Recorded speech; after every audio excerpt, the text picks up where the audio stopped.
Open with thanks to our fans. What a tremendous fan base we have, and they turned out. I thought it was really awesome. Incredible atmosphere to come back and play in. You don't realize what you got until it's gone sometimes. So I certainly missed that. I'd also like to take an opportunity to thank all the men and women that served our country and lost their lives on 9/11. Sounds like they had a tremendous presentation out of the game today, and just that moment always sticks with me. I had somebody text me today actually and said, "Hey, do you remember when 9/11 occurred? We were sitting watching film at Valdosta State," and I thought, man, that was a long time ago. And the people that lost their lives over the last 20 years serving our country, it means a lot. I know to the University of Georgia, our team, my family, for all the people that served our country. So with that, thanks. Okay, let's go to questions. We'll begin with Seth Emerson and then Chip Towers. Kirby, can you take us through the decision-making process on starting Stetson over Carson, and I guess also what JT's prognosis is at this point? Yeah, JT got better as the week went on. Really didn't even know anything was really wrong with him on Monday. He took most reps and was fine. It was bothering him some. And as the week went on Tuesday, it bothered him a little more. And today he was better than he was earlier in the week and actually felt good. Today was the first time he got to really throw some balls down the field in warm-ups. So we hope he continues to improve. The decision to go with Stetson, we're really young offensively. We have a lot of guys that are injured and out, whether it's Kieras, George, Darnell. I mean, we just have a lot of young players that we're trying to grow up, and we felt that it would give us a calming effect to have him in, his experience, his ability to play in games. He played really well, and really proud of the way he handled it. And the plan was to play both of them. And we went 2-1, exactly like we planned on to get those guys reps. I mean, I'm really proud of the way Stetson's handled himself.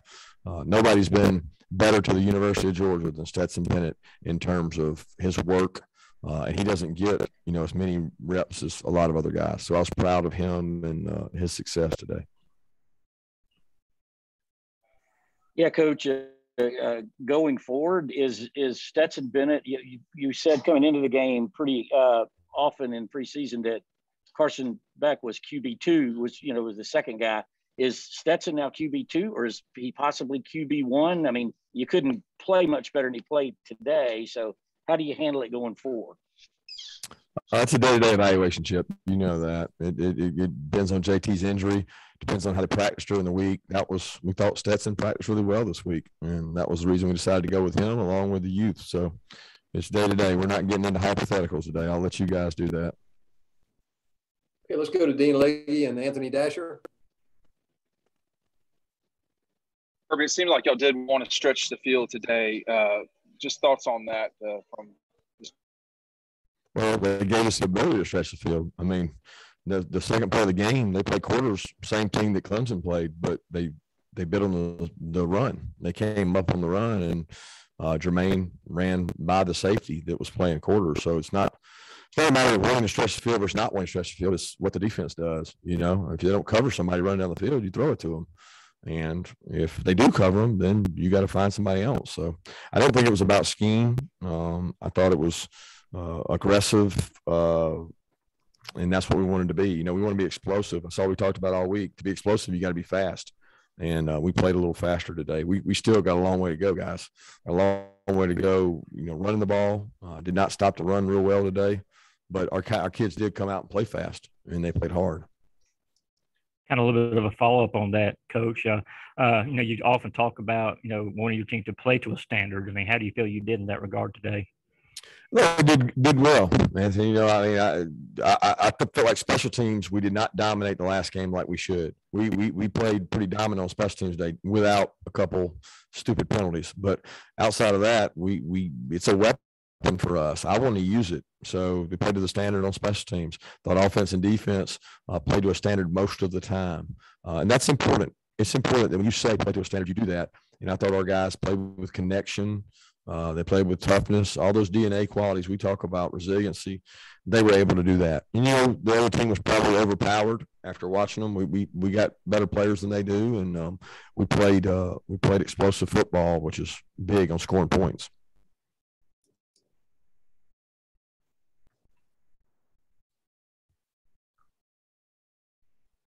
Let's go to Mike Griffith and Mark Weiser.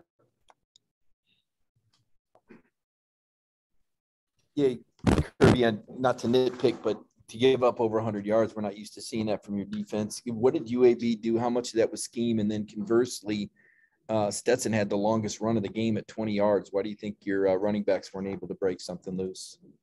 We didn't move people up front. When you don't move people, create space and holes, you're not going to have long rushing yards. So UAB did a good job. They've been a top 5 national defense for 4 or 5 years, and they contained the run game on us, but it was expensive for them to do that too. And then defensive for us, we didn't strike blockers real well. We didn't play as well up front as we have in the past. We got cut down, tried some of their chop blocks, and we didn't.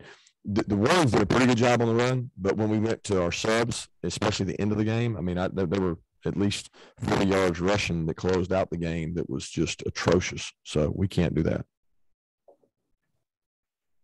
Kirby, how difficult is it to manage quarterbacks when you have a decision like you guys did this week in terms of quarterback room as talented as you have, and obviously everyone wants to play?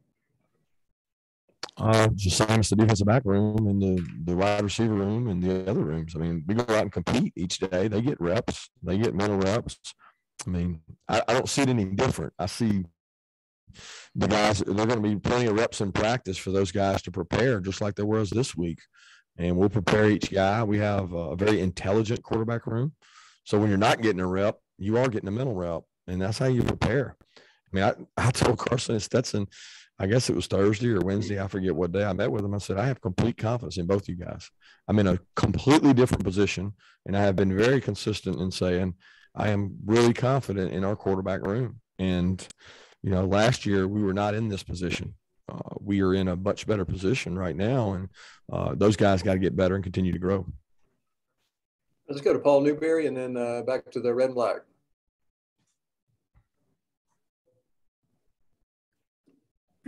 Get unmuted there.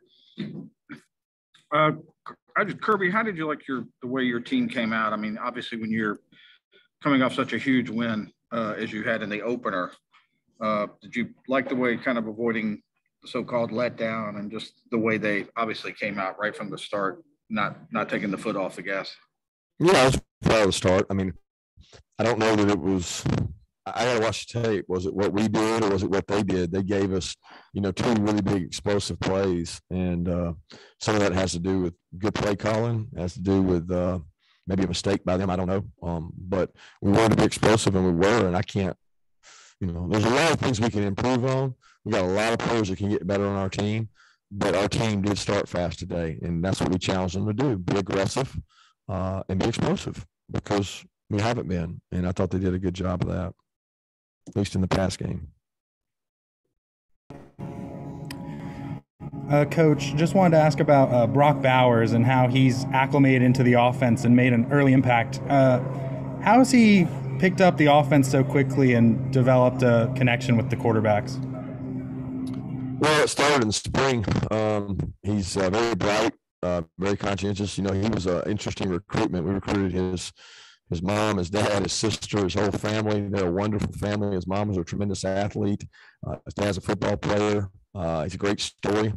Every time I talk to him, I probably talk to him, once every 2 weeks. Hartley talked to him probably every day, and we just felt like we had a special player. And once we got him, we realized it. This young man played tailback.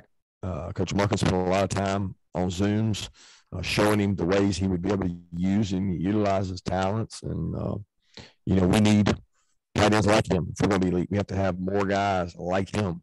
And there's guys out there across the country that we got to get in order to be elite at the tight end position. And he's become a really good weapon. And I don't think people respect his ability to block, because he packs a powerful punch and he's really tough. And he's been a weapon for us. I'm proud of his humility. Let's go to Palmer Toms and then back to Brandon Sedge. Kirby, Stetson was telling us how nervous he was before this game and how much it kind of affected him that he didn't eat the pregame meal and stuff. Could you tell that? And was there anything that you all did to help settle his nerves? No, I didn't notice that. I felt like, having all the jitters that he had last year, he's kind of over that and he seemed very calm and collected. He always does to me. He has poise in the pocket. I still remember the spring game. He went out and just walked down the field his freshman year and did a tremendous job. And he's always had great composure, great athletic ability, and a great understanding of the game. And he's a winner. I mean, he's a Georgia Bulldog, and he's meant a lot to this program, and he's done a great job. And he just, all he does is do his job each and every day, and proud of how hard he's worked to get this opportunity. Kirby, if I can follow up on that kind of anecdotally, I guess, but like, can you just speak on the ups and downs that he's kind of been through as leaving, coming back, starting last year, and then losing that spot, and then just being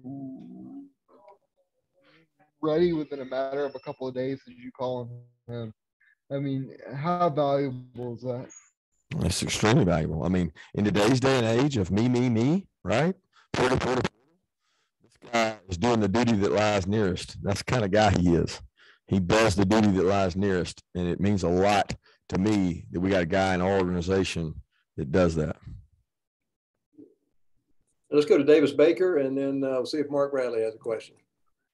Hey, Coach, just how important is it for some of the young guys to get, this valuable in-game experience and, see guys like Justin Robinson score and Carson Beck throw a touchdown, Keely Ringo with a pick, stuff like that?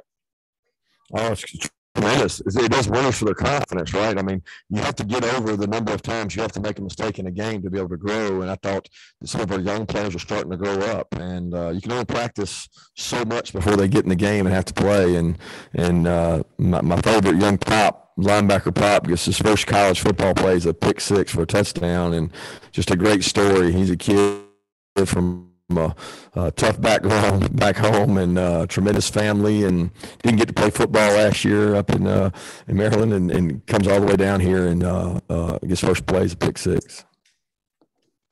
Coach, I know there doesn't seem a whole lot of time for humor or anything during a game on any Saturday, but were you somewhat bemused that the guy who everybody said last year couldn't throw deep threw 3 touchdown passes of more than 60 yards in the first half?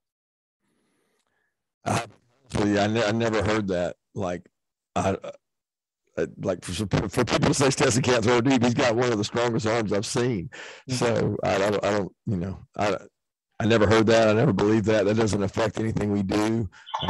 We make decisions based on facts. So I don't know what adjective you used either, Mark. That was out of my league for the bemused or amused or bemused. I don't know that word. It's a word that is usually misused, and I think I just did. So there. I have no idea how to spell it, but I'll ask my 13-year-old because he's really smart.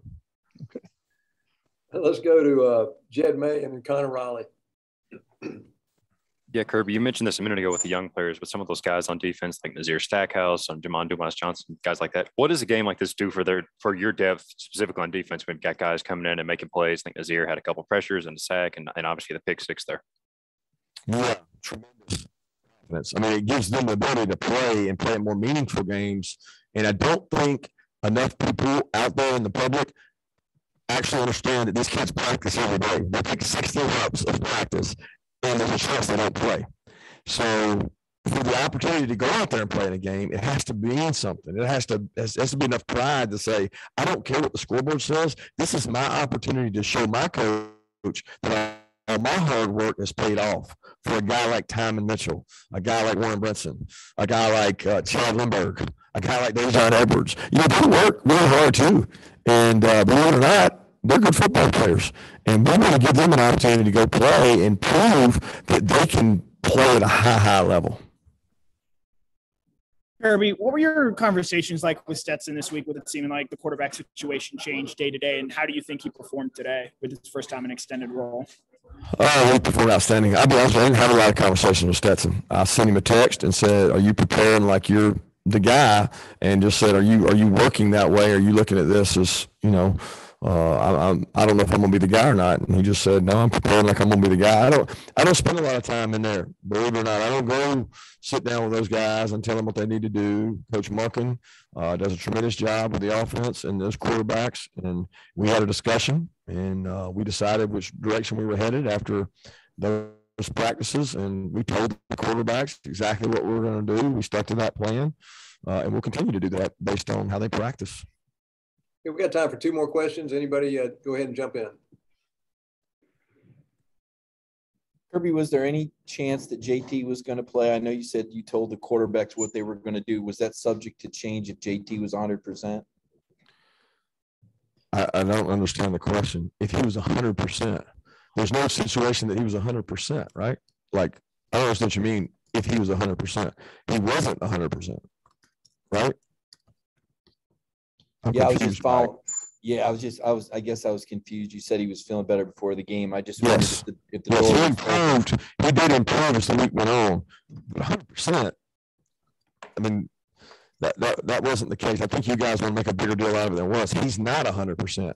He was whatever percent better than what he was on Monday or Tuesday, but he was not 100%. And we felt like going with the other guys because the other guys got to practice more. Last question.